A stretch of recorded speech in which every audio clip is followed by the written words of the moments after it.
പ്രിയപ്പെട്ടവരെ, നമുക്ക് എല്ലാവർക്കും ഏറ്റവും വിനയപൂർവ്വം കർത്താവിന്റെ വചനത്തിന്റെ സന്നിധിയിലായിരിക്കാം.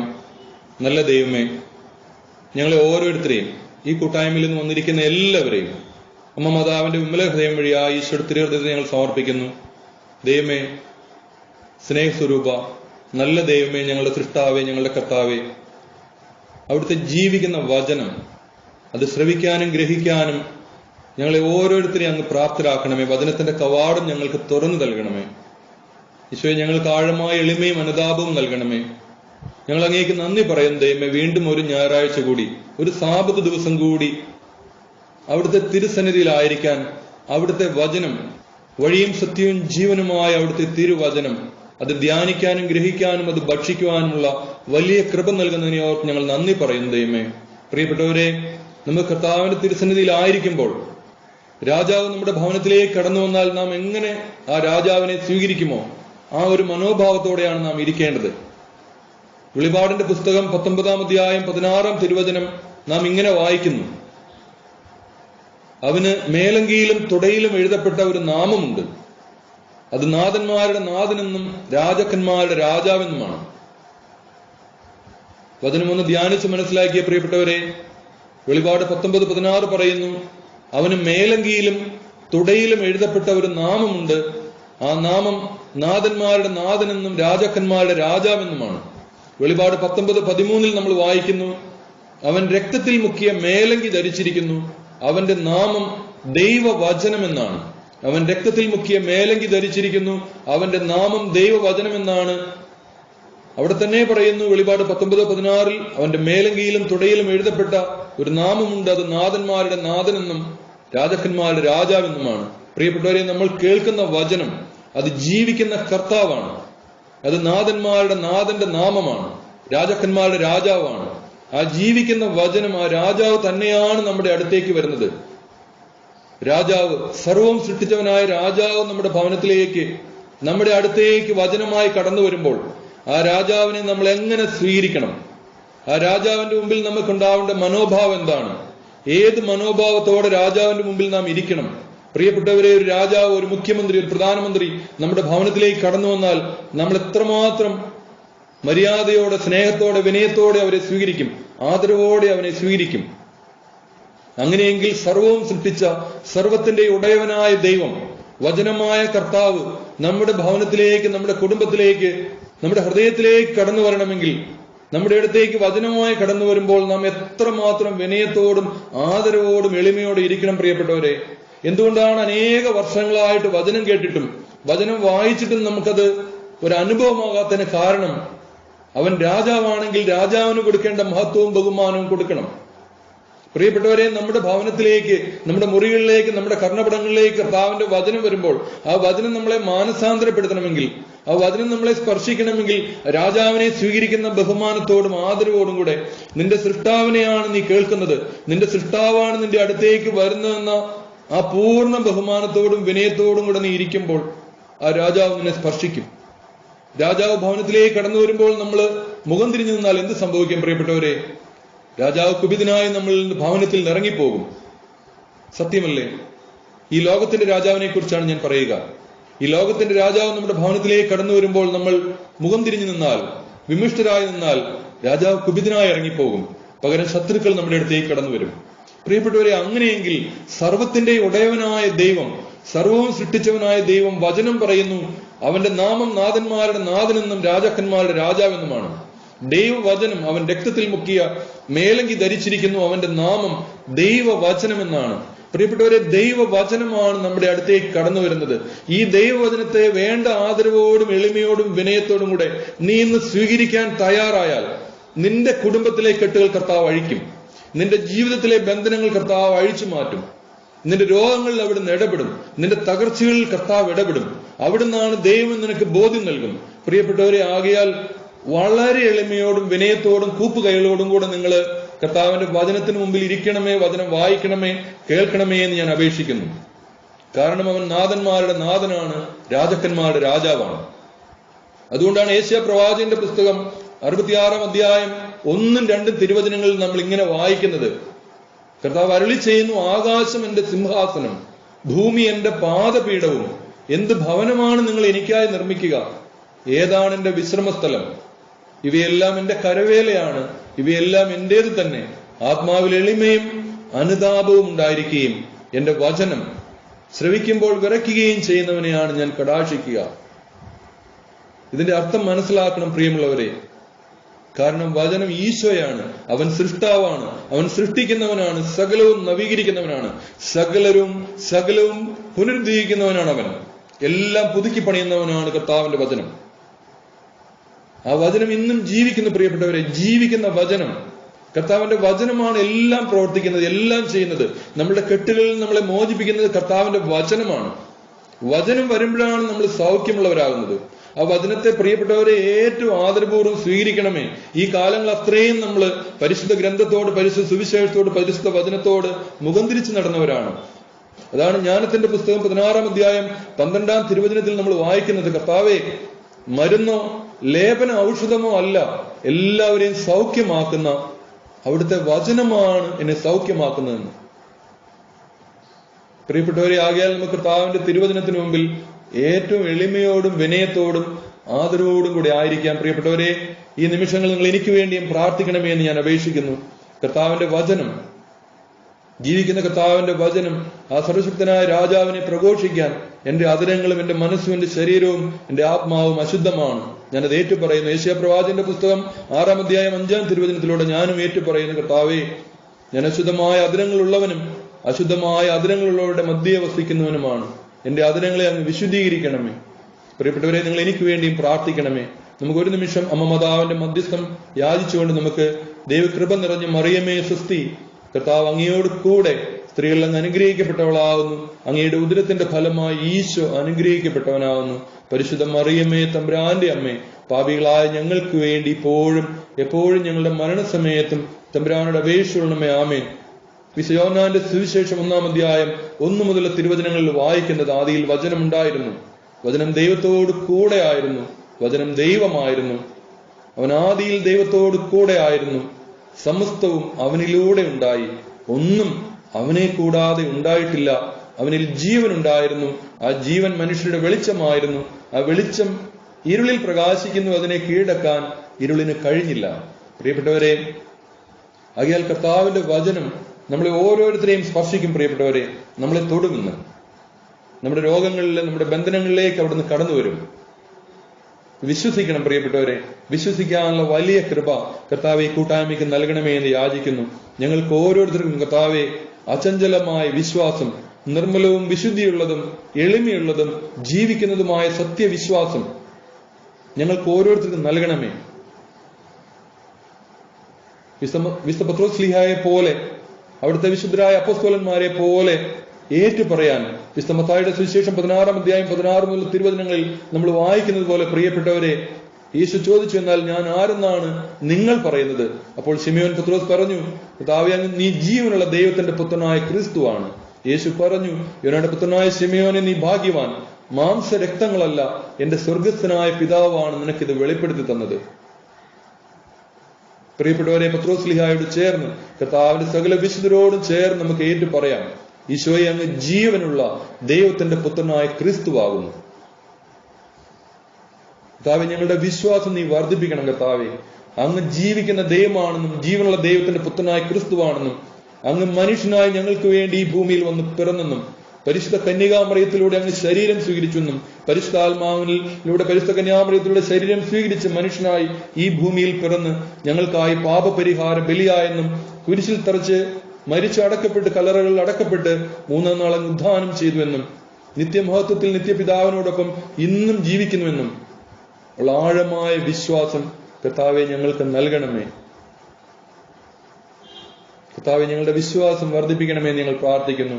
ഈശോയുടെ വചനത്തിന്റെ ശക്തി കർത്താവെ, പലപ്പോഴും ഈ നാളുകളിലെല്ലാം കർത്താവിന്റെ ജീവിക്കുന്നതിന്റെ വചനത്തിന്റെ ശക്തി കണ്ണുകൊണ്ട് കാണാൻ, കാതുകൊണ്ട് കേൾക്കാൻ കർത്താവെ അയോഗ്യരായ ഞങ്ങൾക്ക് അങ്ങ് ഭാഗ്യം നൽകി. കർത്താവെ, പ്രത്യേകിച്ചും പ്രാർത്ഥനാ ശുശ്രൂഷകളിൽ, വിമോചന ശുശ്രൂഷകളിൽ കർത്താവെ കൂട്ടായ്മയിൽ നിൽക്കുമ്പോൾ ഞങ്ങൾ കണ്ടു കർത്താവെ, അങ്ങയുടെ വചനം അന്ധകാര ശക്തികൾ എത്രയോ ഭയത്തോടെയാണ് കർത്താവെ അലറി വിളിച്ചുകൊണ്ട്, അടയാളങ്ങൾ കാണിച്ച് ഓരോ മനുഷ്യരിൽ നിന്നും അഴിഞ്ഞു മാറുന്നത് കാണാൻ കർത്താവെ നീ ഞങ്ങൾക്ക് ഭാഗ്യം നൽകി. കർത്താവെ, ഞങ്ങളും ബന്ധനത്തിലാണ് കർത്താവെ, പലതരത്തിലുള്ള ബന്ധനത്തില്, നിരാശയുടെ അടിമത്തത്തിൽ, ആകുലതകളുടെ അടിമത്തത്തിൽ, സാമ്പത്തിക കടബാധകളുടെ അടിമത്തത്തിൽ, സമാധാനമില്ലായ്മയുടെ അടിമത്തത്തിൽ, രോഗങ്ങളുടെ അടിമത്തത്തിൽ കർത്താവെ ഞങ്ങൾക്ക് വിടുതൽ നൽകണമേ. കർത്താവിന്റെ ജീവിക്കുന്ന വചനം കർത്താവെ ഇന്ന് ഞങ്ങളെ ഓരോരുത്തരെയും അങ്ങ് തൊടണമേ. ഞങ്ങൾക്ക് ആവശ്യമായ, ഞങ്ങളുടെ മനസ്സിന്റെ അന്തരം വരുത്താൻ ഉതകുന്ന വചനം കർത്താവെ ഞങ്ങളുടെ ഹൃദയത്തിൽ അങ്ങ് നിക്ഷേപിക്കണമേ. കർത്താവിന്റെ ഒരു വചനവും കർത്താവെ ഫലം പ്രകടിപ്പിക്കാതെ തിരിച്ചു പോകുന്നില്ലല്ലോ. ആകയാൽ കർത്താവെ ഞങ്ങളെ അങ്ങ് സ്പർശിക്കണമേ എന്ന് യാചിക്കുന്നു. പ്രിയപ്പെട്ടവരെ, നമുക്ക് 1 യോഹന്നാൻ 1-ാം അധ്യായം 1 മുതൽ 4 വരെയുള്ള തിരുവചനങ്ങൾ വളരെ ധ്യാനപൂർവ്വം സ്നേഹപൂർവ്വം വായിച്ചു കേൾക്കാം. കൂട്ടായ്മയിലിരിക്കുന്ന ആർക്കെങ്കിലും യോഹന്നാൻ എഴുതിയ 1-ാം ലേഖനം 1-ാം അധ്യായം 1 മുതൽ 4 വരെയുള്ള തിരുവചനങ്ങൾ വായിക്കാമോ? ആദ്യം മുതൽ ഉണ്ടായിരുന്നതും ഞങ്ങൾ കേട്ടതും സ്വന്തം കണ്ണുകൊണ്ട് കണ്ടതും സൂക്ഷിച്ചു വീക്ഷിച്ചതും കൈകൊണ്ട് സ്പർശിച്ചതുമായ ജീവന്റെ വചനത്തെപ്പറ്റി ഞങ്ങൾ അറിയിക്കുന്നു. ജീവൻ വെളിപ്പെട്ടു, ഞങ്ങൾ അത് കണ്ടു, അതിന് സാക്ഷ്യം നൽകുകയും ചെയ്യുന്നു. പിതാവിനോടുകൂടെ ആയിരുന്നതും ഞങ്ങൾക്ക് വെളിപ്പെട്ടതുമായ നിത്യജീവൻ ഞങ്ങൾ നിങ്ങളോട് പ്രഘോഷിക്കുന്നു. ഞങ്ങൾ കാണുകയും കേൾക്കുകയും ചെയ്തത് നിങ്ങളെയും ഞങ്ങൾ അറിയിക്കുന്നു. ഞങ്ങളുമായി നിങ്ങൾക്കും കൂട്ടായ്മ ഉണ്ടാകേണ്ടതിനാണ് ഞങ്ങൾ ഇത് പ്രഘോഷിക്കുന്നത്. ഞങ്ങളുടെ കൂട്ടായ്മയാകട്ടെ പിതാവിനോടും അവിടുത്തെ പുത്രനായ യേശുക്രിസ്തുവിനോടുമാണ്. ഞങ്ങൾ ഇത് എഴുതുന്നത് ഞങ്ങളുടെ സന്തോഷം പൂർണ്ണമാകാനാണ്. പ്രിയപ്പെട്ടവരെ, നമ്മൾ കേട്ട വചനം ആദ്യം മുതൽ ഉണ്ടായിരുന്നതും ഞങ്ങൾ കേട്ടതും സ്വന്തം കണ്ണുകൊണ്ട് കണ്ടതും കൈകൊണ്ട് സ്പർശിച്ചതും സൂക്ഷിച്ചു വീക്ഷിച്ചതുമായ ജീവന്റെ വചനത്തെപ്പറ്റി പ്രിയപ്പെട്ടവരെ ആരാണ് സാക്ഷ്യപ്പെടുത്തുന്നത്? കർത്താവിന്റെ കൂടെ, കർത്താവിന്റെ സ്നേഹമറിഞ്ഞ് കർത്താവിന്റെ കൂടത്തിൽ ജീവിച്ച ഏറ്റവും കർത്താവ് സ്നേഹിച്ചിരുന്ന വിശുദ്ധ യോഹന്നാൻ ശ്ലീഹയാണ് എഴുതിയിരിക്കുന്നത്. ഞങ്ങൾ കണ്ണുകൊണ്ട് കണ്ടതും കൈകൊണ്ട് സ്പർശിച്ചതും സൂക്ഷിച്ചു വീക്ഷിച്ചതുമായ ജീവന്റെ വചനത്തെപ്പറ്റി. ജീവൻ വെളിപ്പെട്ടു, ഞങ്ങളത് കണ്ടു, ഞങ്ങളതിന് സാക്ഷ്യം നൽകുന്നു. പ്രിയപ്പെട്ടവരെ, ഈ ജീവന്റെ വചനത്തിന് സാക്ഷ്യം നൽകാനാണ് നമ്മളെ ഓരോരുത്തരെയും കർത്താവ് വിളിക്കുന്നത്. ആകയാൽ ജീവന്റെ വചനം നമ്മുടെ ഓരോരുത്തരുടെയും ഹൃദയത്തിൽ നിറയണം. പ്രിയപ്പെട്ടവരെ, നമ്മളുടെ അന്ധകാരവും അശുദ്ധിയെല്ലാം എടുത്തു മാറ്റപ്പെടണം. അതാണ് വിശുദ്ധ യോഹന്നാന്റെ സുവിശേഷം 15-ാം അധ്യായം 3-ാം തിരുവചനത്തിൽ പറയുന്നത്, ഞാൻ നിങ്ങളോട് പറഞ്ഞ വചനം നിമിത്തം നിങ്ങൾ ശുദ്ധിയുള്ളവരായിരിക്കുന്നു. പ്രിയപ്പെട്ടവരെ, നമുക്ക് ശുദ്ധി ഉണ്ടാകണം. നമ്മളെ അശുദ്ധിയെല്ലാം ഇങ്ങനെ വചനം കേട്ട് കർത്താവിന്റെ വചനത്തെ ധ്യാനിച്ച് കർത്താവിന്റെ വചനത്തിലായി അശുദ്ധിയെല്ലാം നമ്മളിൽ നിന്ന് വിട്ടു മാറി കഴിയുമ്പോൾ നമ്മൾ വചനം നിറയുന്നവരാകും. നമ്മളെ ബന്ധനങ്ങൾ വിട്ടുമാറണം. നമ്മളെ വരിഞ്ഞു മുറുക്കിയിരിക്കുന്ന അന്ധകാര ശക്തികളുടെ കെട്ടുകൾ നമ്മളിൽ നിന്ന് അകന്നു പോകണം. ഇത് വലിയ സത്യമാണ്. പ്രിയപ്പെട്ടവരെ, ഈ ലോകത്തിലെ ഏറ്റവും വലിയ യുദ്ധം എന്താണ്? എപ്പോഴെങ്കിലും നിങ്ങൾ ആലോചിച്ചിട്ടുണ്ടോ? ഈ ലോകത്തിലെ ഏറ്റവും വലിയ യുദ്ധം ഏതാണ്? ഏറ്റവും വലിയ യുദ്ധം പ്രിയപ്പെട്ടവരെ, നമുക്ക് ഓരോരുത്തർക്കും, ഓരോ വ്യക്തിക്കും അവന്റെ മനുഷ്യ ജീവിതത്തിലെ ഏറ്റവും വലിയ യുദ്ധം എന്ന് പറയുന്നത് അവന്റെ ആത്മീയ യുദ്ധമാണ്. നമ്മിൽ ദൈവം നിക്ഷേപിച്ചിരിക്കുന്ന ഈ ആത്മാവിനെ നിത്യതയിൽ എത്തിക്കാൻ നമ്മൾ ചെയ്യേണ്ട യുദ്ധമാണ് ഏറ്റവും വലിയ, മനുഷ്യന്റെ ഏറ്റവും വലിയ യുദ്ധം. അല്ലാണ്ട് ശത്രുക്കൾ തമ്മിൽ, ശത്രു രാജ്യങ്ങൾ തമ്മിൽ നടത്തുന്ന യുദ്ധമല്ല. ഈ സത്യം നമ്മൾ മനസ്സിലാക്കണം. ഓരോ മനുഷ്യനും, മനുഷ്യനായി ഈ ഭൂമിയിൽ നാം ജനിച്ചാൽ നാം മരിക്കും വരെ നാം ഓരോരുത്തരും വലിയ യുദ്ധത്തിലാണ്. ഈ ആത്മീയ സത്യം, ഈ വലിയ സത്യം സാത്താൻ നമ്മിൽ നിന്ന് മറച്ച്, ബോധപൂർവ്വം മറച്ചു വെച്ചിരിക്കുകയാണ്. അതാണ് നമ്മൾ വിശുദ്ധ പൗലോസ്ലീഹ എഫേസ്യർക്ക് എഴുതിയ ലേഖനം 6-ാം അധ്യായം 10-20 തിരുവചനത്തില് ഈ വചനഭാഗം വായിക്കണം. നമ്മളെല്ലാവരും വലിയ ആത്മീയ യുദ്ധത്തിലാണ്. ഈ ആത്മീയ യുദ്ധമാണ് ശരിക്കും പറഞ്ഞാൽ ഏറ്റവും വലിയ യുദ്ധം. അപ്പൊ പ്രിയപ്പെട്ടവരെ, നമുക്കറിയാം, ഓരോ മനുഷ്യ വ്യക്തിയെയും വലയം ചെയ്ത്, മനുഷ്യ ആത്മാവിനെയും വലയം ചെയ്ത് വലിയ അന്ധകാരത്തിന്റെ ഇരിപ്പിടങ്ങള്, കോട്ടകൊത്തളങ്ങൾ കൂട്ടിച്ചേർക്കപ്പെട്ടിട്ടുണ്ട്. അല്ലെ, കോട്ടകൊത്തളങ്ങൾക്ക് ഉള്ളിലാണ് സ്വാധീനത്തിലാണ് ഓരോ മനുഷ്യ ആത്മാവും. പ്രിയപ്പെട്ടവരെ, ഈ വലിയ സത്യം നമ്മൾ മനസ്സിലാക്കണം. കാരണം അതാണ് നമ്മൾ യാക്കോബ് ശ്ലീഹ എഴുതിയ ലേഖനം 4-ാം അധ്യായം 5-ാം തിരുവചനത്തിൽ വായിക്കുന്നത്. ദൈവം നമ്മിൽ നിക്ഷേപിച്ചിരിക്കുന്ന ആത്മാവിനെ അസൂയയോടെ അഭിലഷിക്കുന്നു എന്ന തിരുവെഴുത്ത് വൃഥാണെന്ന് നീ വിചാരിക്കുന്നുവോ? എന്താണ് പ്രിയപ്പെട്ടവരെ ഈ വചനത്തിന്റെ അർത്ഥം? ദൈവം നമ്മിൽ നിക്ഷേപിച്ചിരിക്കുന്ന ആത്മാവിനെ നിത്യതയ്ക്ക് വേണ്ടി നിത്യകാലം സൃഷ്ടാവായ ദൈവത്തിന്റെ കൂടെ ആയിരിക്കാനായി നമ്മിൽ നിക്ഷേപിച്ചിരിക്കുന്ന ഈ ആത്മാവിനെ ദൈവം വളരെ അസൂയയോടെ അഭിലഷിക്കുന്നു. പ്രിയപ്പെട്ടവരെ, ഈ ആത്മാവിനെ അന്ധകാര ശക്തി സാത്താനും അതുപോലെ അഭിലഷിക്കുന്നു. നമ്മുടെ ആത്മാവിനെ എങ്ങനെയും നിത്യ നരകത്തിൽ, ദൈവിക ജീവന്റെ ഭാഗമായ ദൈവത്തിന്റെ തന്നെ അംശമായ നമ്മുടെ ആത്മാവിനെ, നമ്മുടെ ജീവനെ നിത്യ നരകത്തിൽ എത്തിക്കുക എന്നുള്ളതാണ് സാത്താനും അവന്റെ സൈന്യങ്ങളുടെ ലക്ഷ്യം. ആകയാൽ പ്രിയപ്പെട്ടവരെ, നമ്മളെ വലയം ചെയ്ത് ഓരോ നിമിഷവും അനുനിമിഷവും അന്ധകാര ശക്തികളും തിന്മയുടെ സൈന്യങ്ങളും നമ്മുടെ കൂടെയുണ്ട്, നമ്മുടെ ചുറ്റുമുണ്ട് എന്ന വലിയ സത്യം നമ്മൾ മറന്നുകൂടാ. ഈ വലിയ ആത്മീയ യുദ്ധത്തിലാണ് നമ്മൾ. ഇത് ചിലപ്പോൾ കേൾക്കുമ്പോൾ നമുക്ക് തോന്നും ഇതെങ്ങനെയൊക്കെ ഉണ്ടോ എന്ന്. സത്യമാണ് പ്രിയപ്പെട്ടവരെ. അത് പ്രത്യേകിച്ച് നമ്മൾ വലിയ ബന്ധനത്തിലും നമ്മൾ ഈ കൂട്ടായ്മയിലിരിക്കുന്ന പലരും തന്നെ വലിയ ബന്ധനങ്ങളിലും പീഡകളിലും ആത്മീയ പീഡകളിലും ഒക്കെ ആയിരിക്കുമല്ലോ, അല്ലെ തലമുറകളുടെ ശാപങ്ങളിലൂടെ വന്ന പീഡകളിലൊക്കെ ആയിരിക്കും. പ്രിയപ്പെട്ടവരെ, കൂട്ടായ്മയിലെ പ്രാർത്ഥനയിലൊക്കെ ഇരിക്കുമ്പോൾ ഞങ്ങൾ അനേകം തവണ കാണുന്നതാണ് പ്രിയപ്പെട്ടവരെ, ഓരോ വ്യക്തിയെയും വലയം ചെയ്ത്, എന്നെ അടക്കം ഓരോ വ്യക്തിയെയും വലയം ചെയ്ത് ഏതെല്ലാം തരത്തിലുള്ള ദുഷ്ട ആരൂപികള്, തിന്മയുടെ സ്വാധീനങ്ങള്. ഉദാഹരണത്തിന് നമ്മൾ അശുദ്ധിയോടെ ഒരു സ്ത്രീയെ നോക്കി, അല്ലെ അശുദ്ധ ചിന്തകൾ നമ്മളുടെ മനസ്സിൽ വന്നു, അല്ലെങ്കിൽ നമ്മൾ ബ്ലൂ ഫിലിം, അങ്ങനെ മ്ലേച്ഛ ചിത്രങ്ങൾ നമ്മൾ കണ്ടു. നമ്മൾ അപ്പൊ തന്നെ ഹോസിയ 5:4 ദുഷ്ടാരൂപി നമ്മളിൽ വന്ന് ആവസിക്കും, അല്ല നമ്മളെ വലയം ചെയ്യും. അശുദ്ധിയുടെ അരൂപി, വ്യഭിചാര ദുർഭൂതം. അതാണ് കണ്ണിനെ എപ്പോഴും വിശുദ്ധമായിട്ട് നമ്മൾ കാത്തു സൂക്ഷിക്കണം. കണ്ണാണ് ശരീരത്തിന്റെ വിളക്ക്. കണ്ണ് കുറ്റം പറ്റുന്നെങ്കിൽ ശരീരം മുഴുവൻ പ്രകാശിക്കും. കണ്ണ് ദുഷിച്ചതെങ്കിൽ ശരീരം മുഴുവൻ ഇരുണ്ടു പോകും. ആകയാൽ നിന്നുള്ള വെളിച്ചം ഇരുളാകാതിരിക്കാൻ സൂക്ഷിച്ചുകൊള്ളൂ എന്ന് കർത്താവിന്റെ വചനം പറയുന്നത്.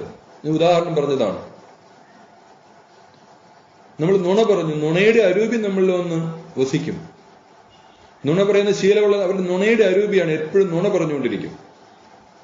ശപിക്കുന്ന ആൾക്കാർ, ചുമ്മാ ശപിച്ചുകൊണ്ടിരിക്കും ആൾക്കാരെ. പ്രിയപ്പെട്ടവരെ, ഇങ്ങനെ നിരാശ സാത്താൻ കൊടുക്കുന്ന വലിയ കുടില തന്ത്രമാണത്. നിരാശയുടെ അരൂപി,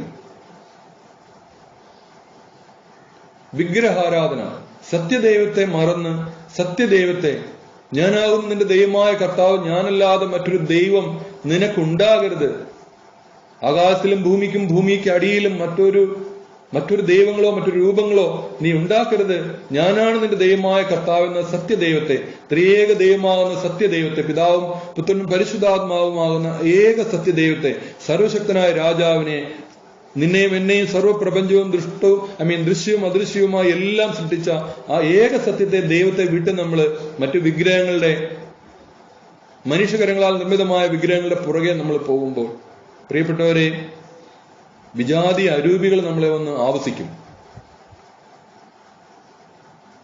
തിന്മ നമ്മളെ വലയം ചെയ്യും. ആകയാൽ പ്രിയപ്പെട്ടവരെ, നമ്മിൽ ദൈവം നിക്ഷേപിച്ചിരിക്കുന്ന ഈ പവിത്രമായ വിശിഷ്ടമായ ഈ ലോകത്തിലെ ഏത് അമൂല്യ രത്നത്തെക്കാളും അമൂല്യമായ നമ്മുടെ ആത്മാവിനെ നിത്യപിതാവിന്റെ അടുത്തെത്തിക്കാനുള്ള വലിയ യുദ്ധത്തിലാണ് നാം ഓരോരുത്തരും എന്ന ഈ വലിയ സത്യം മറക്കരുത് പ്രിയപ്പെട്ടവരെ.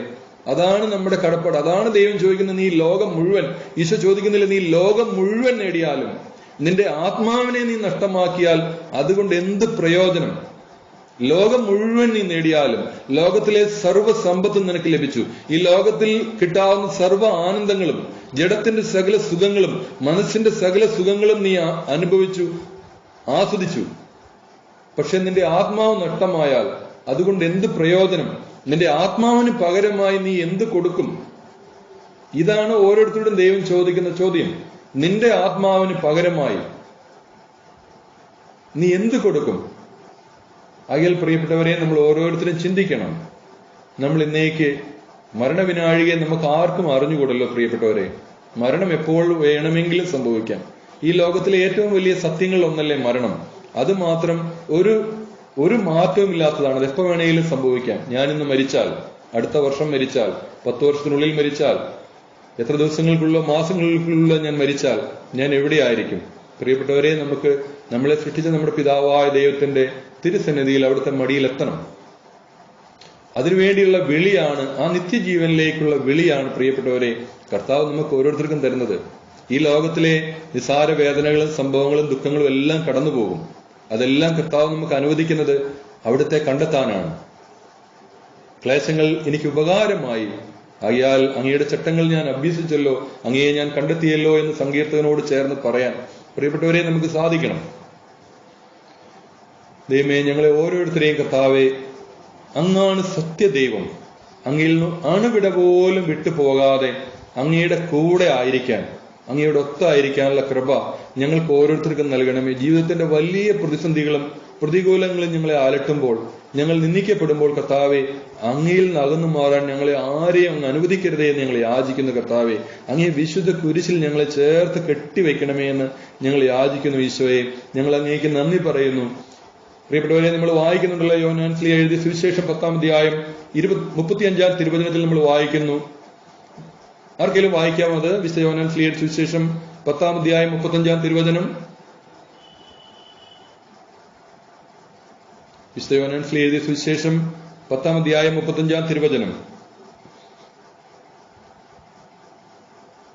Hallelujah, hallelujah. ദൈവവചനം ആരുടെ അടുത്തേക്ക് വന്നുവോ അവരെ ദൈവങ്ങൾ എന്ന് അവൻ വിളിച്ചു. പ്രിയപ്പെട്ടവരെ, ഒരിക്കൽ കൂടെ വായിച്ച വചനഭാഗം ഒന്ന് വിശുദ്ധ യോഹന്നാൻ ശ്ലീഹ എഴുതിയ സുവിശേഷം 10-ാം അധ്യായം 35-ാം തിരുവചനമാണ്. വിശുദ്ധ ലിഖിതം വായിച്ച പ്രിയപ്പെട്ടവരെ, വിശുദ്ധ ലിഖിതം നിറവേറാതിരിക്കുകയില്ലല്ലോ. ദൈവവചനം ആരുടെ അടുത്തേക്ക് വന്നുവോ അവരെ ദൈവങ്ങൾ എന്ന് അവൻ വിളിച്ചു. കേട്ട പ്രിയപ്പെട്ടവരെ, ദൈവം എത്രയോ വലിയ മഹനീയമായ സ്ഥാനമാണ് ഒരു ക്രിസ്ത്യാനിക്ക് നൽകുക. കർത്താവിന്റെ വചനം കേൾക്കുകയും ധ്യാനിക്കുകയും ആ വചനം സ്വന്തമാക്കുകയും ചെയ്യുന്ന വ്യക്തിക്ക് നൽകുക. ദൈവവചനം ആരുടെ അടുത്തേക്ക് വന്നോ അവരെ ദൈവങ്ങൾ എന്ന് വിളിച്ചു. പ്രിയപ്പെട്ടവരെ, മറ്റൊരു ക്രിസ്തുവാകാൻ ഉള്ള വിളി ലഭിച്ചവരാണ് നമ്മൾ ഓരോരുത്തരും. ദൈവവചനം നമ്മൾ കേൾക്കുമ്പോൾ നമ്മൾ ദൈവവചനം ദൈവമാണെന്ന് മനസ്സിലാക്കി, ദൈവവചനം സത്യദൈവമാണ്, സൃഷ്ടാവാണ്, അവൻ രാജാക്കന്മാരുടെ രാജാവും നാഥന്മാരുടെ നാഥനുമാണ് എന്ന് മനസ്സിലാക്കി ഗ്രഹിച്ച് നമ്മളത് ഉൾക്കൊള്ളുമ്പോൾ, സ്വീകരിക്കുമ്പോൾ പ്രിയപ്പെട്ടവരെ, മറ്റും നമ്മൾ ദൈവങ്ങളായി മാറുകയാണ്, മറ്റൊരു ക്രിസ്തുവായി മാറുകയാണ്. അതുകൊണ്ടാണ് നമുക്ക് ഈശോ ചെയ്ത പ്രവർത്തികൾ, അതിനേക്കാൾ വലിയ പ്രവർത്തികൾ ചെയ്യാനായിട്ട് നമുക്ക് സാധിക്കുന്നതുകൊണ്ടാണ്. ഈശോ പറഞ്ഞു,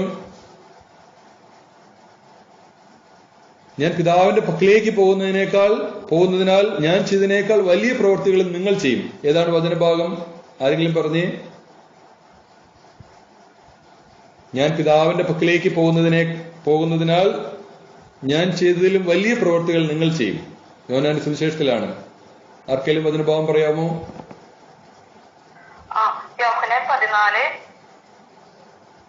യോഹന്നാൻ 14 വായിച്ചേ. വായിച്ചേ. സത്യസത്യമായി നിങ്ങളോട് പറയുന്നു, എന്നിൽ വിശ്വസിക്കുന്നവന് ഞാൻ ചെയ്യുന്ന പ്രവൃത്തികൾ ചെയ്യും. ഞാൻ പിതാവിന്റെ അടുത്തേക്ക് പോകുന്നത് കൊണ്ട് ഇതിനേക്കാൾ വലിയവയും അവർ ചെയ്യും. കണ്ടോ? അപ്പൊ ഈശോ പറയാൻ, ഈശോ നമുക്ക് ഏൽപ്പിച്ചു തരുന്ന വലിയ കാര്യമാണ്. നമുക്ക്, അതായത് കർത്താവിന്റെ വചനം നിറയുന്ന ഒരു മകനില് സംഭവിക്കുന്ന കാര്യങ്ങളാണത്.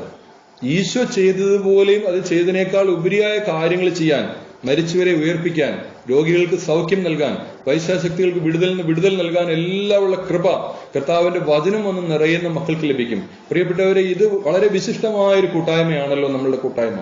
ഈ കൂട്ടായ്മയിലിരിക്കുന്ന ഓരോ മക്കളും ദൈവത്തിന്റെ വചനം വന്ന് നിറയാനായിട്ട് തീവ്രമായി ആഗ്രഹിക്കുന്ന മക്കളാണ്.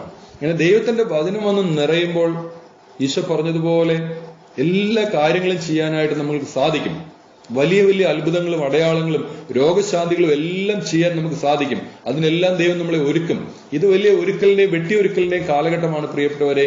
ആകയാൽ നമുക്ക് കർത്താവിനോട് പ്രാർത്ഥിക്കാം, കർത്താവെ, അങ്ങയുടെ വചനം ഏറ്റവും എളിമയോടെ സ്വീകരിച്ച് വചനത്തിൽ നിറയാനുള്ള കൃപ ലഭിക്കണമേ.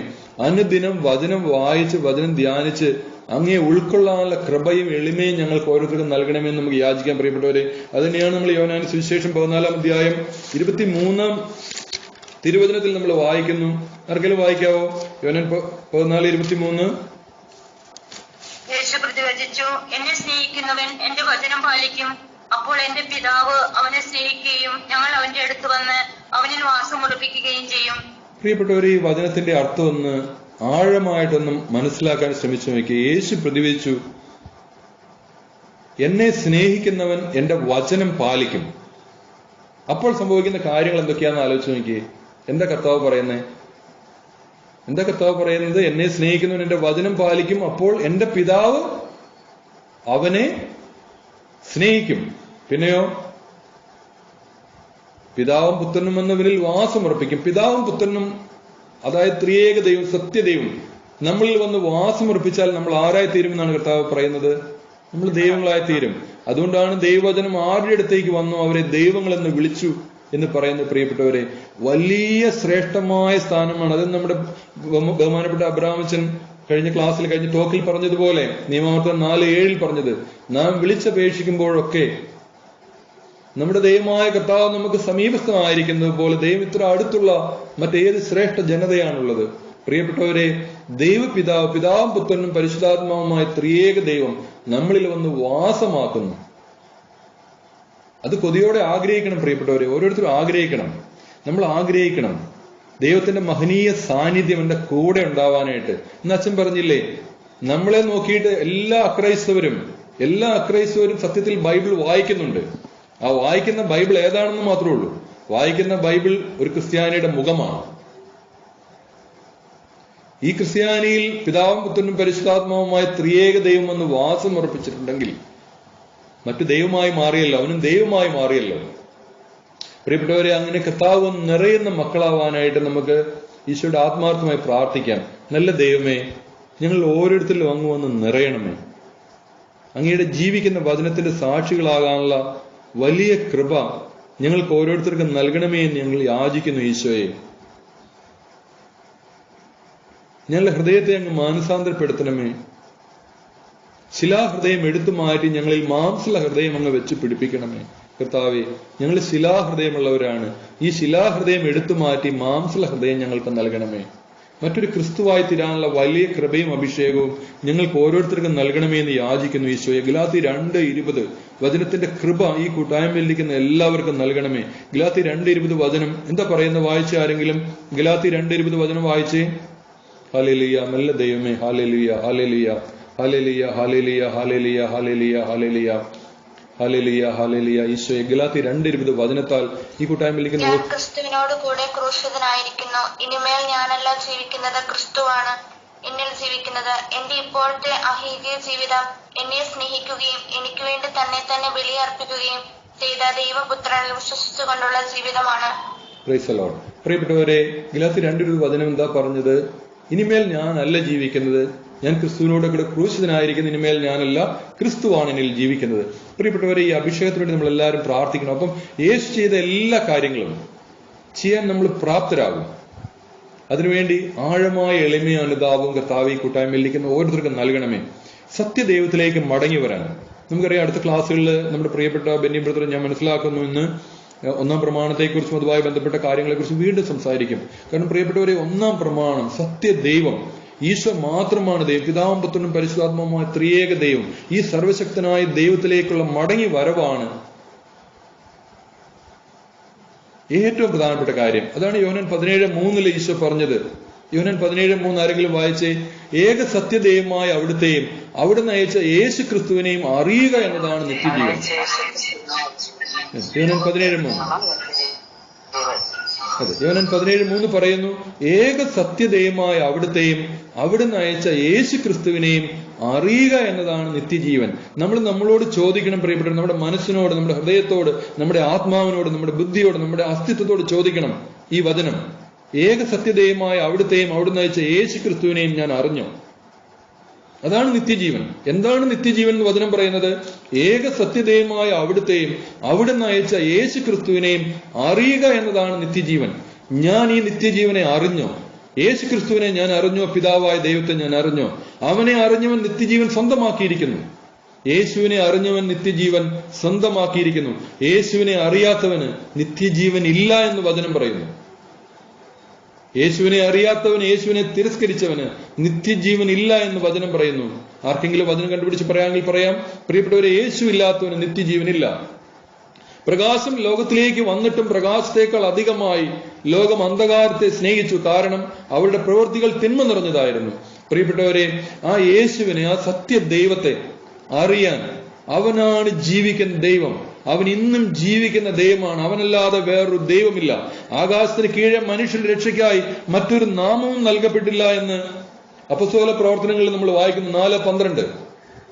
അപ്പോസ്തല പ്രവർത്തനം 4:12 നാം വായിക്കുന്നു, ആകാശത്തിന് കീഴെ മനുഷ്യരുടെ രക്ഷയ്ക്കായി മറ്റൊരു നാമവും നൽകപ്പെട്ടിട്ടില്ല, അത് യേശു ക്രിസ്തു എന്ന നാമമാണ്. ഈശോയാണ് ദൈവം, ഈശോ മാത്രമാണ് ദൈവം. അവനാണ് രക്ഷകൻ, അവനാണ് ജീവൻ നൽകുന്നവൻ. ഈശോ പറഞ്ഞു, ഞാൻ ആകുന്നു വഴിയും സത്യവും ജീവനും. എന്നിലൂടെ അല്ലാതെ ആരും പിതാവിന്റെ പക്കൽ എത്തുന്നില്ല. ഈശോ പറഞ്ഞില്ലേ, ഞാൻ ആകുന്നു വഴിയും സത്യവും ജീവനും. എന്നിലൂടെ അല്ലാതെ ആരും, മറ്റൊരു മാർഗമില്ല പ്രിയപ്പെട്ടവരെ. അവനിലൂടെ അല്ലാതെ ആരും പിതാവിന്റെ പക്കൽ എത്തുന്നില്ല. ഈശോ തന്നെ പറഞ്ഞു, എന്നെ കാണുന്നവൻ എന്റെ പിതാവിനെ കാണുന്നു, ഞാനും പിതാവും ഒന്നാണ്. എന്നെ കാണുന്നവൻ എന്റെ പിതാവിനെ കാണുന്നു, ഞാനും പിതാവും ഒന്നാണ്. ഏതാണ് വചനം? ആരെങ്കിലും പറഞ്ഞ ഏതാണ് വചനം അത്? എന്നെ കാണുന്നവൻ എന്റെ പിതാവിനെ കാണുന്നു, ഞാനും പിതാവും ഒന്നാണ്. പ്രിയപ്പെട്ടവരെ, ആ പിതാവും പുത്രനും പരിശുദ്ധാത്മാവുമായ ത്രിയേക ദൈവത്തെ, അവനെ സ്വന്തമാക്കുക, അവനെ അറിയുക. അവനെ അറിയുമ്പോൾ നമ്മൾ നിത്യജീവൻ അവകാശികളായി മാറുന്നു. പ്രിയപ്പെട്ടവരെ, നമുക്കൊരു മരണമുണ്ട്, നമുക്ക് നിത്യജീവനുണ്ട്. നിത്യമായി, നിത്യകാലം, അനന്ത കോടി വർഷം, എണ്ണമില്ലാത്ത നാളുകൾ നമ്മുടെ സൃഷ്ടാവിന്റെ കൂടെ, നമ്മുടെ പിതാവിന്റെ കൂടെ ജീവിക്കാൻ, നിത്യ ആനന്ദത്തിൽ, നിത്യമഹത്വത്തിലായിരിക്കാൻ വേണ്ടി വിളിക്കപ്പെട്ടവരാണ് പ്രിയപ്പെട്ടവരെ. ആ നമ്മളെ നമ്മുടെ കർത്താവിൽ നിന്ന് അകറ്റാനുള്ള എല്ലാ കുതന്ത്രങ്ങളും കുടിലതന്ത്രങ്ങളും സാത്താനും അവന്റെ സൈന്യവും നമുക്ക് ചുറ്റും, നമ്മുടെ മരണം വരെ നമ്മുടെ കൂടെ നടന്ന് നമ്മളെ അതാണ് വലിയ യുദ്ധത്തിലാണ് പ്രിയപ്പെട്ടവരെ. ഈ സത്യം ഈ കൂട്ടായ്മയിൽ ഇരിക്കുന്നവർ ആത്മീയമായി വളർന്നവരാണെന്ന് ഞാൻ മനസ്സിലാക്കുന്നു പ്രിയപ്പെട്ടവരെ. പല ആത്മീയ പീഡകളും മാനസിക പീഡകളും ഒക്കെ ഉള്ളവരാണ്, ശാരീരിക പീഡകളും ഒക്കെ ഉള്ളവരാണ്, അല്ലെ മരണഭയത്തോടെ ഇരിക്കുന്നവരായിരിക്കാം, രോഗപീഡകളിലായിരിക്കുന്നവരായിരിക്കാം. പ്രിയപ്പെട്ടവരെ, ഈ സത്യം മനസ്സിലാക്കുക. ഈ ലോകത്തിൽ നമ്മുടെ ജീവിതം നൈമിഷികമാണ്. ദൈവം അനുവദിച്ച കുറെ കാലങ്ങൾ നമ്മളിവിടെ ജീവിക്കുന്നു. നമുക്കറിയാം, ഈ ലോകത്ത് ജനിക്കുന്ന പല ആൾക്കാരും 0 ദിവസം മാത്രം ജീവിക്കുന്നവരുണ്ട്. അമ്മയുടെ ഉദരത്തിലായിരിക്കുമ്പോൾ മരിച്ചു പോകുന്നവരുണ്ട്. 1 ദിവസം ജീവിക്കുന്നവരുണ്ട്. 1 വർഷം, 2 വർഷം, 10 വർഷം, 30 വർഷം ജീവിക്കുന്നവരുണ്ട്. നമ്മുടെ പുറകിലേക്ക് നോക്കിയാൽ നമ്മുടെ പ്രായമാകാതെ മരിച്ചുപോയി, നമുക്കിപ്പോഴത്തെ ഏകദേശം എത്ര പ്രായമായോ അത്രയും പ്രായമാകാതെ മരിച്ചുപോയ എത്രയോ അനേക കോടി ആൾക്കാരുടെ ഈ ലോകത്തിൽ. അപ്പൊ നമുക്ക് ഇന്നും ജീവിക്കാനായിട്ട് ദൈവം വലിയ കൃപ നൽകി.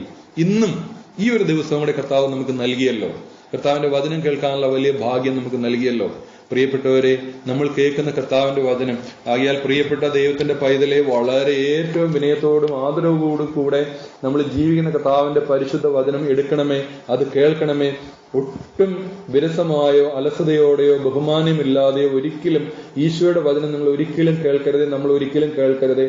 ഒരുപക്ഷെ നമുക്ക് അറിയില്ലായിരുന്നു കർത്താവിന്റെ വചനം ഇത്ര ശക്തമാണ്, അത് ജീവിക്കുന്ന വചനമാണെന്നുള്ള സത്യം ഒരുപക്ഷെ നമുക്ക് വെളിപ്പെടുത്തി കിട്ടിയിരുന്നില്ല, ആരും നമ്മളോട് പറഞ്ഞിരുന്നുമില്ല. എന്നാൽ പ്രിയപ്പെട്ടവരെ, കർത്താവിന്റെ വചനം, ജീവിക്കുന്ന വചനം, അതാണ് എല്ലാം ചെയ്യുന്നത്. നമുക്കറിയാം, സങ്കീർത്തനം 107 അധ്യായം 10 മുതൽ 20 തിരുവചനങ്ങൾ നമ്മൾ വായിക്കുന്നില്ലേ? പീഡിതരും ബന്ധിതരുമായ ചിലർ അന്ധകാരത്തിലും മരണത്തിന്റെ നിഴലിലും ഇരുന്നു. എന്തുകൊണ്ടെന്നാൽ അവർ ദൈവത്തിന്റെ വാക്കുകൾ ധിക്കരിച്ചു, അത്യുന്നതന്റെ ഉപദേശം നിരസിച്ചു. അടിമ വേല കൊണ്ട് അവരുടെ മനം ഇടിഞ്ഞു, അവർ വീണു, അവരെ സഹായിക്കാൻ ആരും ഉണ്ടായില്ല. അപ്പോൾ തങ്ങളുടെ കഷ്ടതയിൽ അവർ കർത്താവിനോട് നിലവിളിച്ച് അപേക്ഷിച്ചു. അവിടുന്ന് അവരെ ഞെരുക്കങ്ങളിൽ നിരീക്ഷിച്ചു. അന്ധകാരത്തിൽ നിന്നും മരണത്തിന്റെ നിഴലിൽ നിന്നും അവിടുന്ന് അവരെ പുറത്തു കൊണ്ടുവന്നു. അവരുടെ ബന്ധനങ്ങൾ പൊട്ടിച്ചെറിഞ്ഞു. അവർ കർത്താവിനോടത്തെ കാരുണ്യത്തെ പ്രതിയും മനുഷ്യ മക്കൾക്കായി അവിടുന്ന് ചെയ്ത അത്ഭുതങ്ങളെ പ്രതി നന്ദി പറയട്ടെ. എന്നാൽ അവിടുന്ന് പിച്ചള വാതിലുകൾ താർക്കുന്നു, ഇരുമ്പോടാമ്പലുകളെ ഒടിക്കുന്നു. പാപകരമായ മാർഗങ്ങൾ പിന്തുടർന്ന് ചിലർ രോഗികളായി തീർന്നു. തങ്ങളുടെ അകത്യങ്ങളാൽ അവർ ദുരിതത്തിലായി. അവർ എല്ലാ ഭക്ഷണത്തെയും വെറുത്തു. അവർ മൃത്യു കവാടങ്ങളെ സമീപിച്ചു. അപ്പോൾ തങ്ങളുടെ കഷ്ടതയിൽ അവർ താവോട് നിലവിളിച്ച് അപേക്ഷിച്ചു. അവിടുന്ന് അവരെ ഞെരുക്കങ്ങളിൽ നിന്ന് രക്ഷിച്ചു. തന്റെ വചനം അയച്ച് അവിടുന്ന് അവരെ സൗഖ്യമാക്കി വിനാശത്തിൽ നിന്ന് വിടുവിച്ചു. എന്താണ് പ്രിയപ്പെട്ടവരെ നമ്മൾ കേട്ട വചനം? പീഡിതരും ബന്ധിതരുമായ ചിലർ അന്ധകാരത്തിലും മരണത്തിന്റെ നിഴലിലും ഇരുന്നു. ഇത് നമ്മളെ സംബന്ധിക്കുന്ന വചനമല്ലേ പ്രിയപ്പെട്ടവരെ? പീഡിതരും ബന്ധിതരുമായി ചിലർ അന്ധകാരത്തിലും മരണത്തിന്റെ നിഴലിലും ഇരുന്നു. നമ്മളും വലിയ അന്ധകാരത്തിലും പലപ്പോഴും മരണത്തിന്റെ നിഴലിലുമാണ്. എന്താണ് ഇതിന് കാരണം? എന്തെന്നാൽ അവർ ദൈവത്തിന്റെ വാക്കുകൾ ധിക്കരിച്ചു. പ്രിയപ്പെട്ടവരെ, നമ്മൾ സത്യദൈവത്തിന്റെ വാക്കുകൾ ധിക്കരിച്ച് മറ്റു ദൈവങ്ങളിൽ നിന്ന് പറയപ്പെടുന്ന ദേവന്മാരുടെ ഒക്കെ പുറകെ നമ്മൾ സത്യദൈവത്തെ വിട്ട് 10 പ്രമാണങ്ങൾ ലംഘിച്ചു. പ്രത്യേകിച്ച് 1-ാം പ്രമാണം, 6-ാം പ്രമാണം, അങ്ങനെയുള്ള പ്രമാണങ്ങളെല്ലാം ലംഘനങ്ങൾ ഉണ്ടാകുമ്പോൾ പ്രിയപ്പെട്ടവരെ, നമ്മൾ വലിയ അന്ധകാരത്തിന്റെ ഇരുൾ കുഴികളിൽ നമ്മൾ ആയിത്തീരുന്നു. അതാണ് കർത്താവിന്റെ വചനം പറയുന്നത്. അടിമവേല കൊണ്ട് അവരുടെ മനം ഇടിഞ്ഞു. ശരിയല്ലേ പ്രിയപ്പെട്ടവരെ? നമ്മൾ അടിമവേല, സാത്താന്റെ ദാസ്യവേല ചെയ്യുക. മനസ്സിന് സമാധാനമില്ല. നിരാശയും വെറുപ്പും വിദ്വേഷവും കോപവും അസൂയയും ആകുലതയും എല്ലാം, സാത്താന്റെ എല്ലാ കാര്യങ്ങളും, അവന്റെ എല്ലാ ഗുണങ്ങളും വന്ന് നമ്മുടെ മനസ്സിലും നമ്മുടെ ചിന്തകളിലും വന്ന് നിറഞ്ഞു. അവർ വീണു സഹായിക്കാൻ ആരും ഉണ്ടായില്ല. അപ്പോൾ തങ്ങളുടെ കഷ്ടതയിൽ അവർ കർത്താവിനോട് നിലവിളിച്ചപേക്ഷിച്ചു. പ്രിയപ്പെട്ടവരെ, കർത്താവിനോട് നമ്മൾ നിലവിളിച്ചപേക്ഷിക്കണം. എത്ര വലിയ ആഴിയുടെ ആഴങ്ങളിലായിരുന്നാലും ചെളിക്കുഴിയിലായിരുന്നാലും നമ്മുടെ കർത്താവ് നമ്മളെ വീണ്ടെടുക്കുന്ന കർത്താവാണ്. അവിടുന്ന് അവരെ ഞെരുക്കങ്ങളിൽ നിന്ന് രക്ഷിച്ചു. അന്ധകാരത്തിൽ നിന്നും മരണത്തിന്റെ നിഴലിൽ നിന്നും അവിടുന്ന് അവരെ പുറത്തു കൊണ്ടുവന്നു. അവരുടെ ബന്ധനങ്ങൾ പൊട്ടിച്ചെറിഞ്ഞു. പ്രിയപ്പെട്ടവരെ, നമ്മുടെ ബന്ധനങ്ങൾ പൊട്ടിച്ചെറിയാൻ നമ്മൾ കേൾക്കുന്ന കർത്താവിന്റെ വചനം ശക്തമാണ്. എത്ര വലിയ കോട്ടകുത്തലങ്ങൾക്കുള്ള കൊണ്ട് നമ്മളെ ഇരുമ്പോടാമ്പലുകൾ കൊണ്ട് നമ്മളെ ബന്ധിച്ചിട്ടിരുന്നെങ്കിലും അവിടുന്ന് അതെല്ലാം തകർത്ത് നമ്മളെ പുറത്തു കൊണ്ടുവരും. അതാണ് കർത്താവിന്റെ വചനം. സങ്കീർത്തനം 107:10-16 മുതൽ പറയുന്നുണ്ടെന്നാൽ അവിടുന്ന് പിച്ചള വാതിലുകൾ തകർക്കുന്നു, ഇരുമ്പോടാമ്പലുകളെ ഒടിക്കുന്നു. സാത്താൻ നമുക്ക് ചുറ്റും ഒരുക്കിയിരിക്കുന്ന, കെട്ടിവച്ചിരിക്കുന്ന ഇരുമ്പോടാമ്പലുകളെയും പിച്ചള വാതിലുകളെയും തകർക്കാൻ മറ്റൊന്നിനും സാധ്യമല്ല. പ്രിയപ്പെട്ടവരെ, ഒരു ശക്തിക്കും, ഒരു മാർഗങ്ങൾക്കും, ഒരു ദുർമന്ത്രവാദത്തിനും, ഒരു ആഭിചാരത്തിനും ആരുടെ പുറകെ പോയാലും സാധ്യമല്ല. പ്രിയപ്പെട്ടവരെ, കർത്താവിന്റെ പരിശുദ്ധ വചനം, ഇരുതല വാളിനേക്കാൾ മൂർച്ചയേറിയ കർത്താവിന്റെ വചനം, അഗ്നി പോലെയും പാറയെ തകർക്കുന്ന കൂടം പോലെയുള്ള കർത്താവിന്റെ വചനം വരുമ്പോൾ മാത്രമാണ് സാത്താൻ ഒരുക്കി വെച്ചിരിക്കുന്ന പിച്ചള വാതിലുകളും ഇരുമ്പോടാമ്പലുകളും തകർന്നു പോകത്തുള്ളൂ. പാപകരമായ മാർഗങ്ങൾ പിന്തുടരുന്ന ചിലർ രോഗികളായി തീർന്നു. വചനം പറയുകയാണ്, എന്തുകൊണ്ടാണ് നമ്മളിൽ പലരും രോഗികളായി തീരാനുള്ള കാരണം? മനസ്സിന്റെ രോഗം, ശരീരത്തിന്റെ രോഗം, തലമുറകളിലേക്ക് പകർന്നു വീഴുന്ന പല രോഗങ്ങളുടെയും കാരണം പാപകരമായ മാർഗങ്ങൾ പിന്തുടരുന്ന ചിലർ രോഗികളായി തീർന്നു. തങ്ങളുടെ അകൃത്യങ്ങളാൽ അവർ ദുരിതത്തിലായി. പ്രിയപ്പെട്ടവരെ, പല ദുരിതങ്ങളുടെയും കാരണം നമ്മളോ നമ്മുടെ പൂർവീകരോ ഒക്കെ ചെയ്തുള്ള പല അകൃത്യങ്ങളാണ്. പ്രത്യേകിച്ച് നമ്മൾ പല പ്രാർത്ഥന ശുശ്രൂഷയ്ക്കൊക്കെ നിൽക്കുമ്പോൾ പ്രിയപ്പെട്ടവരെ കാണാൻ കഴിയും തലമുറകളുടെ ശാപങ്ങള്.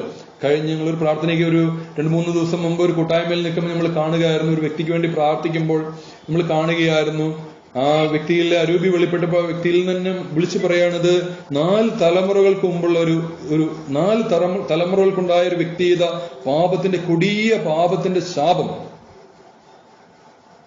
ആ വ്യക്തിയിലേക്ക്, ആ മകളിലേക്ക് അല്ലെ ആ കുടുംബത്തിലുള്ളവരിലേക്ക് വന്നുപെട്ടിരിക്കുകയാണ്. പ്രിയപ്പെട്ടവരെ, അപ്പം തങ്ങളുടെ അകൃത്യങ്ങളാൽ അവർ ദുരിതത്തിലായി. അവർ എല്ലാ ഭക്ഷണത്തെയും വെറുത്തു. അവർ മൃത്യു കവാടങ്ങളെ സമീപിക്കുക. എപ്പോഴും ആത്മഹത്യ ചെയ്യണമെന്നുള്ള പ്രേരണ ഉണ്ടാവുക, ദൈവം തന്ന ജീവനെ നശിപ്പിക്കണമെന്ന പ്രേരണ ഉണ്ടാവുക, ആത്മഹത്യാ പ്രവണത ഉണ്ടാവുക. എവിടെ നിന്നാണ് അതെല്ലാം വരുന്നത്? പ്രിയപ്പെട്ടവരെ, പാപകരമായ മാർഗങ്ങൾ പിന്തുടർന്ന ചില രോഗികളായി തീർന്നു. തങ്ങളുടെ അകൃത്യങ്ങളാൽ അവർ ദുരിതത്തിലായി. അവർ എല്ലാ ഭക്ഷണത്തെയും വെറുത്തു. അവർ മൃത്യു കവാടങ്ങളെ സമീപിക്കുന്നു. മരണവുമായിട്ടുള്ള ഉടമ്പടികൾ ഉണ്ടാകുന്നു. പ്രിയപ്പെട്ടവരെ, ഇതെല്ലാം നമ്മളിൽ നിന്ന് പോകണം. ഇതെല്ലാം പോകാനായിട്ട് പ്രിയപ്പെട്ടവരെ, അപ്പോൾ തങ്ങളുടെ കഷ്ടതയിൽ അവർ കർത്താവിനോട് നിലവിളിച്ചപേക്ഷിച്ചു. അവിടുന്ന് അവരെ ഞെരുക്കങ്ങളിൽ രക്ഷിച്ചു. അവിടുന്ന് തന്റെ വചനം അയച്ച് അവരെ സൗഖ്യമാക്കി വിനാശത്തിൽ നിന്ന് വിടുവിച്ചു. പ്രിയപ്പെട്ടവരെ, കർത്താവിന്റെ വചനം പറയുന്നില്ലേ, സങ്കീർത്തനം 107:20 വചനമാണ്, അവിടുന്ന് തന്റെ വചനം അയച്ച് അവരെ സൗഖ്യമാക്കി വിനാശത്തിൽ നിന്ന് വിടുവിച്ചു.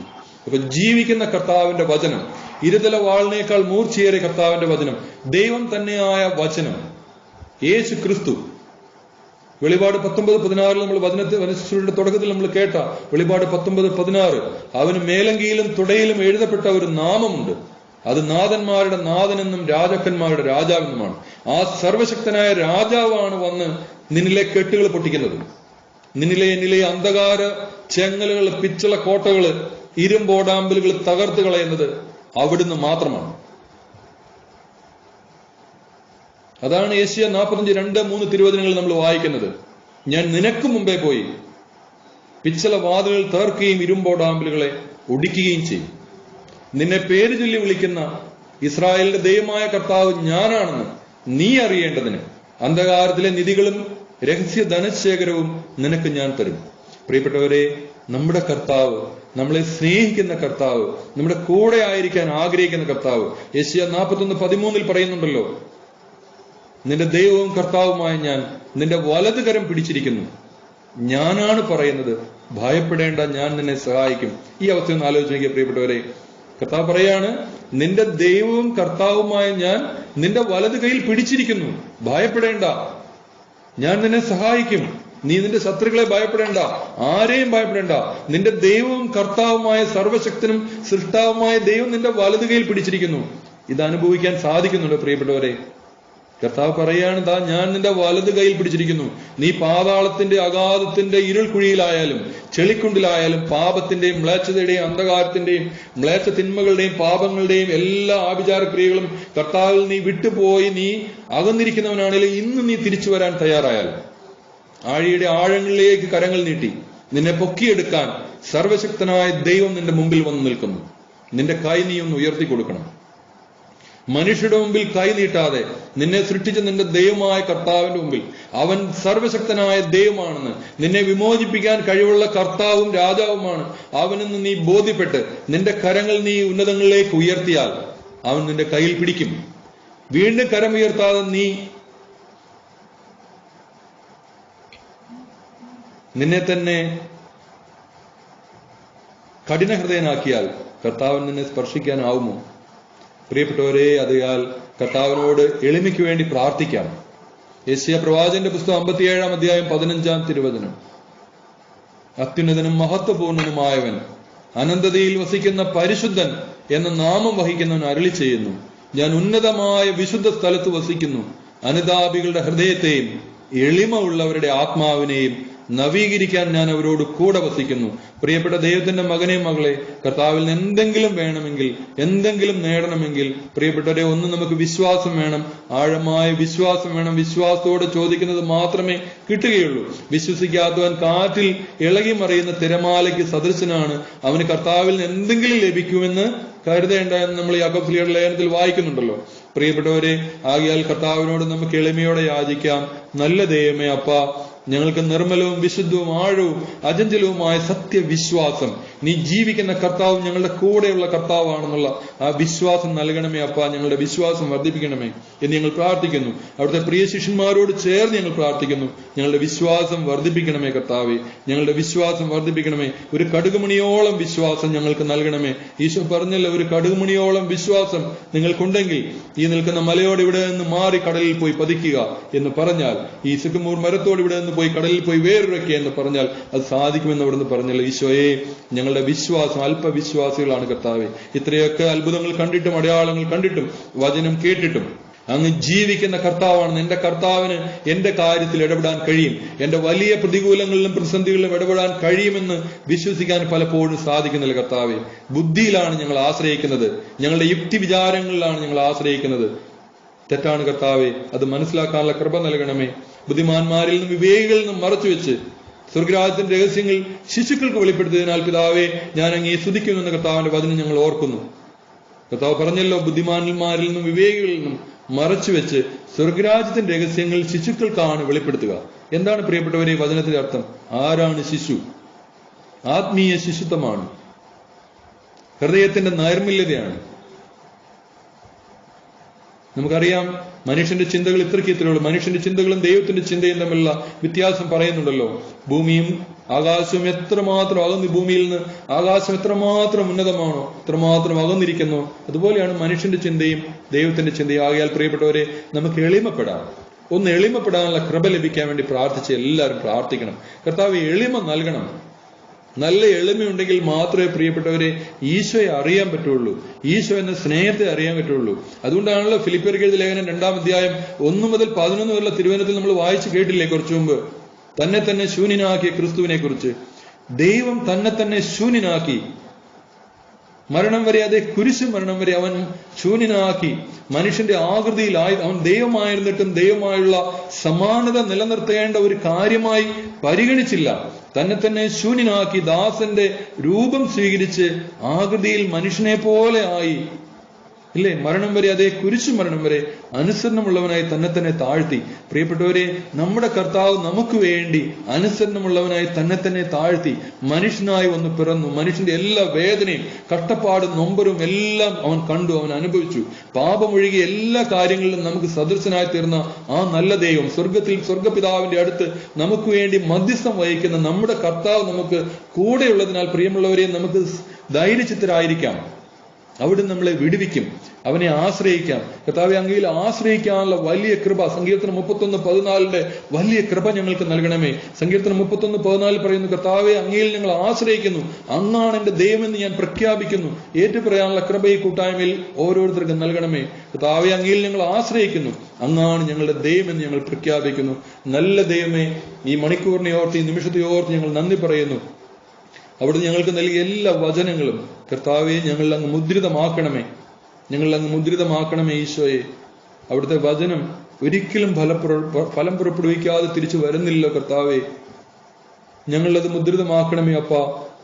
30 മേനിയും 60 മേനിയും 100 മേനിയും ഫലം പുറപ്പെടുവിക്കാൻ ഞങ്ങൾ കൃപ നൽകണമേ. കർത്താവിന്റെ വചനത്തിന്റെ ധീര സാക്ഷികളാക്കി ഈ കൂട്ടായ്മയിലിരിക്കുന്ന ഓരോരുത്തരെയും മാറ്റണമേ ഈശോയെ. എഫേസ്യർ 2:10 പ്രിയപ്പെട്ടവരെ, വചനം നമുക്ക് ധ്യാനിക്കാം. എഫേസ്യർ 2:10 നമ്മളിപ്പോഴും കേൾക്കുന്ന വചനമാണ്. കർത്താവിന്റെ വചനം പറയുന്നു, നാം ദൈവത്തിന്റെ കരവേലയാണ്. നാം ചെയ്യാൻ വേണ്ടി ദൈവം മുൻകൂട്ടി നിശ്ചയിച്ച സൽപ്രവൃത്തികൾക്കായി യേശു ക്രിസ്തുവിൽ സൃഷ്ടിക്കപ്പെട്ടവരാണ് നാം. വചനം എന്താ പറഞ്ഞ പ്രിയപ്പെട്ടവരെ? നാം ഓരോരുത്തരും ദൈവത്തിന്റെ കരവേലയാണ്. നാം ചെയ്യാൻ വേണ്ടി ദൈവം മുൻകൂട്ടി അനാദിയിലെ നിശ്ചയിച്ച സൽപ്രവൃത്തികൾക്കായി യേശു ക്രിസ്തുവിൽ സൃഷ്ടിക്കപ്പെട്ടവരാണ് നാം ഓരോരുത്തരും. അപ്പൊ നാം ചെയ്യാൻ വേണ്ടി ദൈവം മുൻകൂട്ടി നിശ്ചയിച്ച പല സൽപ്രവൃത്തികളുമുണ്ട്. പ്രിയപ്പെട്ടവരെയും മരിക്കുന്നതിന് മുമ്പ് നമ്മൾ ആലോചിക്കണം, നമ്മൾ പ്രാർത്ഥിക്കണം, കർത്താവെ, അങ്ങ് അനാദിയിലെ ഈ ഭൂമിയിൽ ഞാൻ ജീവിച്ചിരിക്കുന്ന കാലത്ത് ചെയ്യാൻ വേണ്ടി അങ്ങ് നിശ്ചയിച്ചിരിക്കുന്ന സൽപ്രവൃത്തികൾ എന്താണ്?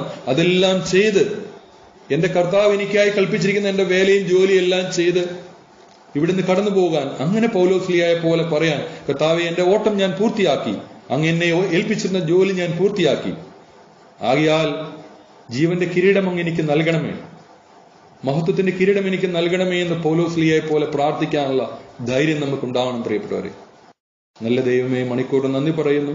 അവിടെ നൽകിയ വചനങ്ങൾക്ക് നന്ദി പറയുന്നു. സകല വിശുദ്ധരെ മാലാകന്മാരെ ഞങ്ങൾ നിങ്ങൾക്ക് നന്ദി പറയുന്നു.